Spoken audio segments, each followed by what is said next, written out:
नमस्कार दोस्तों, स्वागत है आपका अपने पसंदीदा चैनल नेशनल न्यूज आप तक पर। मैं हूं कुलदीप कुमार। दोस्तों, रोज की तरह आज भी लेकर आया हूं आपके लिए प्रतापगढ़ जिले के दिन भर की बड़ी और प्रमुख खबरों पर नजर डालने से पहले आपसे एक छोटा सा निवेदन है। अगर आप हमारी खबर को फेसबुक पर देख रहे हैं तो पेज को लाइक करें, यूट्यूब पर देख रहे हैं तो चैनल को सब्सक्राइब करें, खबर को लाइक और शेयर करें। तो आइए नजर डालते हैं प्रतापगढ़ जिले के दिन भर की बड़ी और प्रमुख खबरों पर। प्रतापगढ़ जिले के दिन भर की बड़ी और प्रमुख खबरों की शुरुआत करते हैं संपूर्ण समाधान दिवस की खबर से। प्रतापगढ़ जिले की सभी तहसीलों में शनिवार को संपूर्ण समाधान दिवस का आयोजन किया गया। सदर तहसील में प्रभारी जिलाधिकारी सीडीओ ईसा प्रिया व एसपी सतपाल अंतिल की अध्यक्षता में जिला स्तरीय संपूर्ण समाधान दिवस का आयोजन किया गया, जिसमें क्रमबद्ध तरीके से फरियादियों की शिकायतों को सुनकर निस्तारण हेतु संबंधित अधिकारियों को निर्देशित किया गया। इसमें कुल 120 फरियादी अपनी अपनी समस्याओं के निस्तारण हेतु उपस्थित हुए, जिनमें से 9 शिकायतों का मौके पर निस्तारण कर दिया गया, जबकि अन्य शिकायतों के निस्तारण के लिए संबंधित विभाग को भेज दिया गया। वहीं कुंडा तहसील सभागार में एसडीएम सतीश चंद्र त्रिपाठी की अध्यक्षता में संपूर्ण समाधान दिवस का आयोजन किया गया। इसमें 216 फरियादियों ने अपनी अपनी शिकायतें दर्ज कराई, जिसमें सर्वाधिक राजस्व, पुलिस और विकास विभाग की रही। समाधान दिवस में तहसीलदार भानु प्रताप सिंह, सीओ अजीत कुमार सिंह, बीडीओ अपर्णा सैनी, यशवंत सिंह आदि मौजूद रहे। इसी प्रकार लालगंज, रानीगंज व पट्टी में भी संबंधित एसडीएम की अध्यक्षता में संपूर्ण समाधान दिवस का आयोजन किया गया।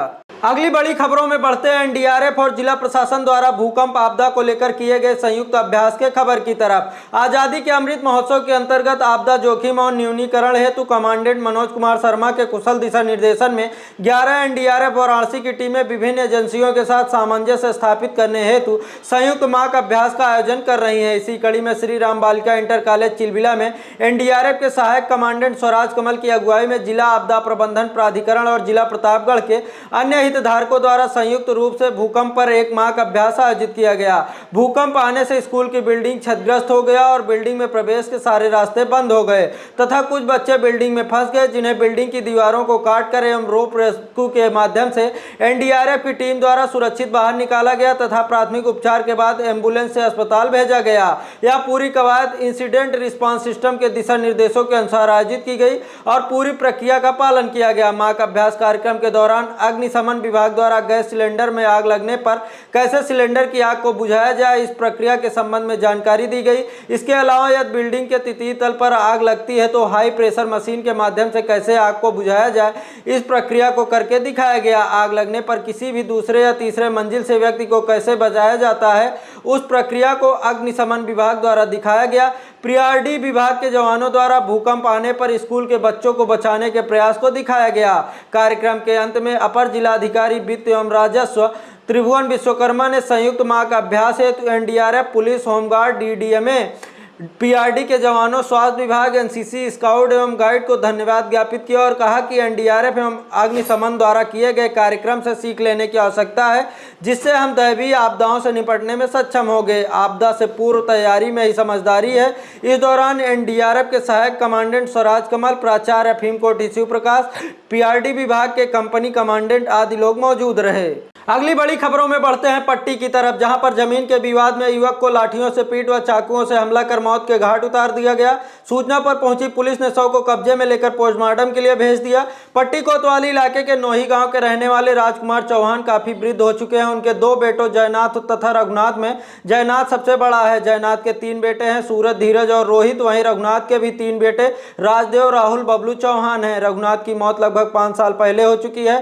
राजकुमार चौहान ने अपने बड़े बेटे जयनाथ के सबसे छोटे बेटे रोहित के नाम 1 बीघा जमीन बैनामा कर दिया था, जिसको लेकर रघुनाथ के तीनों बेटे आए दिन राजकुमार से नाराज रहते थे और जमीन में हिस्सा मांगते रहते थे। शनिवार की सुबह राजदेव, उनकी पत्नी रूपम तथा बेटा बबलू चौहान अपनी मां गेना के साथ रामकुमार से हिस्से की जमीन मांगने लगे, जिससे दोनों परिवारों में कहासुनी बढ़ने लगी। उसी समय जयनाथ का बेटा धीरज किसी रिश्तेदारी में शामिल होकर घर वापस लौटा।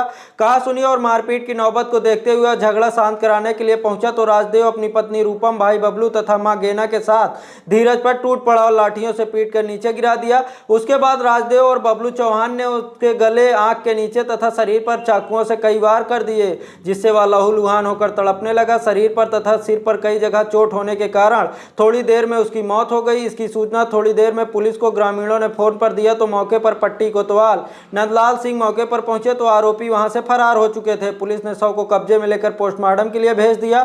सूचना मिलने पर अपर पुलिस अधीक्षक पश्चिमी रोहित मिश्रा भी मौके पर पहुंचे और घटना की जानकारी लेते हुए आरोपियों के खिलाफ कड़ी कार्रवाई के निर्देश दिए। मृतक की बहन गीता देवी पत्नी दिनेश चौहान निवासी राजा उमरी ने इस संबंध में आरोपियों के खिलाफ पट्टी कोतवाली में तहरीर देकर कार्रवाई की मांग की है। अगली खबर सांगीपुर इलाके से है, जहां पर मुखबिर की सूचना पर पूर्ति निरीक्षक ने कालाबाजारी के लिए डंप किए गए सरकारी खाद्यान्न को पकड़ लिया, जिसके बाद गोदाम को सील कर दिया गया। दरअसल सांगीपुर बाजार के एक व्यक्ति ने कस्बे के किराना व्यापारी सुनील बैस के सरकारी राशन की कालाबाजारी किए जाने की सूचना पूर्ति विभाग को दी थी। शुक्रवार रात करीब 8 बजे फोर्स के साथ पूर्ति निरीक्षक मयंक चतुर्वेदी सुनील बैस के यहाँ पहुंचे। उनकी दुकान व गोदाम में जाँच के दौरान 122 बोरे में गेहूँ व चावल रखा मिला, जिसमें से 70 बोरे में सरकारी राशन मिला। इसके अलावा 500 सरकारी बोरे खाली रखे मिले। सरकारी राशन के बारे में पूछताछ करने पर व्यापारी संतोषजनक उत्तर नहीं दे सका। सप्लाई इंस्पेक्टर ने बताया कि व्यापारी सुनील बैस ने सांगीपुर बाजार के रहने वाले चंदे बरनवाल का मकान किराए पर ले रखा है, उसी में वह किराना की दुकान चलाते हैं। व्यापारी के सरकारी राशन बेचने की सूचना पर जांच की गई। शिकायत सही मिलने पर व्यापारी के गोदाम को सील कर दिया गया है। इसकी रिपोर्ट एसडीएम लालगंज व जिलाधिकारी को भेजी गई है। व्यापारी के खिलाफ मुकदमा दर्ज कराकर कार्रवाई की जाएगी। अगली खबर मानिकपुर थाना इलाके से है, जहां पर खुलेआम प्रतिबंधित हरे पेड़ों की कटान जारी है, लेकिन इसके बाद भी अधिकारी मूक दर्शक बने हुए हैं। बता दें कि एक तरफ जहां सरकार पर्यावरण संरक्षण को लेकर पौधरोपण अभियान चला रही है, वहीं दूसरी तरफ लकड़ी माफिया प्रतिबंधित हरे पेड़ों को धड़ल्ले से काट रहे हैं। मानिकपुर थाना इलाके के ताजुद्दीनपुर गाँव में लकड़ी माफिया ने प्रतिबंधित प्रजाति के 4 पेड़ आम, 3 पेड़ नीम और 1 पेड़ जंगली काट दिए, जबकि इलाके में वन और पेड़ों की रक्षा के लिए वन दरोगा बीट सिपाही की तैनाती होती है। वन माफिया लकड़ी ठेकेदार अधिकारियों की आंखों में धूल झोंक कर रातों रात पेड़ काटकर गायब कर देते हैं। कुसाहिल डी में 3 पेड़ ठेकेदारों ने काटे तो दहंगरी जमालपुर में 1 पेड़ महुआ का काटकर उठा ले गए। मामले को लेकर ग्रामीणों ने शिकायत की तो विभाग जांच करने की बात कह रहा है। पुलिस जानकारी से इंकार कर रही है। वन रेंजर सुरेंद्र कुमार तिवारी का कहना है कि हमें मामले की जानकारी नहीं है, जांच कराकर कार्रवाई की जाएगी। अगली खबर फतनपुर थाना इलाके से है, जहां पर विद्युत करंट की चपेट में आने से युवक की मौत हो गई। फतनपुर बाजार निवासी 45 वर्षीय रणजीत सिंह पुत्र छत्रपाल सिंह शनिवार की सुबह करीब 6 बजे घर में कुछ काम कर रहे थे कि तभी विद्युत करंट की चपेट में आ गए, जिससे बेहोश होकर गिर गए। परिजन आनन फानन में उन्हें सीएचसी गौरा ले गए, जहां डॉक्टरों ने उन्हें मृत घोषित कर दिया। आज के लिए बस इतना ही दोस्तों। कल फिर मिलेंगे प्रतापगढ़ जिले के दिन भर की बड़ी और प्रमुख खबरों के साथ। तब तक के लिए मुझे दीजिए इजाजत। नमस्कार।